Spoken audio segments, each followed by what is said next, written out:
হরে কৃষ্ণ। সবাই ভালো আছেন? হ্যাঁ, প্রাতকালে জাগার পর যে কথাগুলো আমার বলার সেটা আমি বলছি। আজকে সামাজিক আচরণগুলা, বিধিমালা কে বা কাহারা বা কয়জন বা আমরা মানি।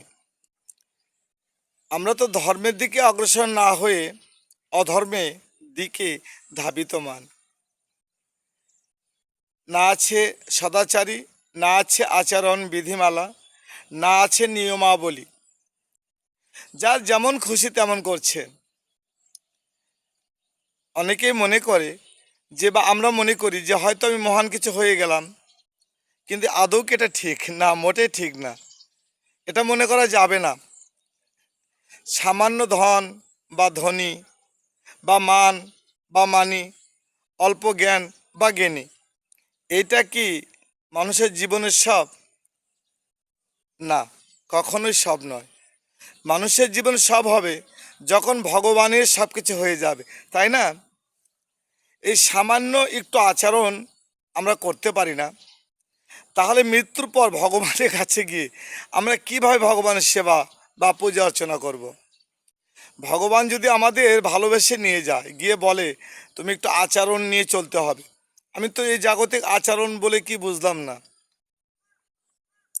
আমি সদাচারিতা বুঝলাম না, ভগবানের পূজা করলাম না, শুধু পরের সমালোচনা করেই চললাম আমি, তাহলে মৃত্যুর পরে ভগবান যদি আমাকে বলে বা জিজ্ঞাসা করে যে তোমাকে আজ থেকে আচরণ মেনে, বিধিমালা মেলে ভগবানের যে পূজা অর্চনাগুলো করতে হবে, আমি কি করব? আমার করবার মতো ওখানে কি থাকবে বলুন? কি আছে? কিছুই নেই।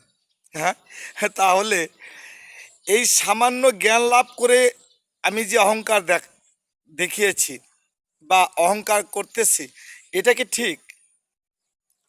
এই অহংকার আমার কবে চূর্ণ হবে গোবিন্দ আমি জানি না। আজকাল ইউটিউবে বা ফেসবুকে আমরা তো অনেক কিছুই বলি, বা অনেকে অনেক কিছু বলে, জেনে বা না জেনে। আর যদি বা জানে, সে কি মানে বা আমি মেনেছি? তাহলে আমাদের প্রায়গুলোই সম্পূর্ণই ভুল বললে চলে।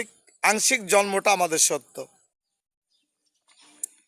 গীতায় ভগবান বলেছেন যে তোমরা পরের দিকে ধাবিতমন না হয়ে নিজে কি করছো, নিজের কি আছে, এইটা নিয়ে তোমরা একটু আলোচনা করো। আমি আজকে কি কর্ম করলাম, কতটুকু ভালো কতটুকু মন্দ, এটা কি আমি জানি না? আমি জানি। কিন্তু এটা ভগবানের কাছে তো বলতে হবে অপরাধগুলো ক্ষমা করবার জন্য, তবেই তো আমাদের দেহ থেকে পাপ দূরীভূত হবে, তাই না? নিতাই গৌর হরি বল। সবাই ভালো থাকবেন। আগামী লাইভে আবার দেখা হবে। হরে কৃষ্ণ, হরি বল।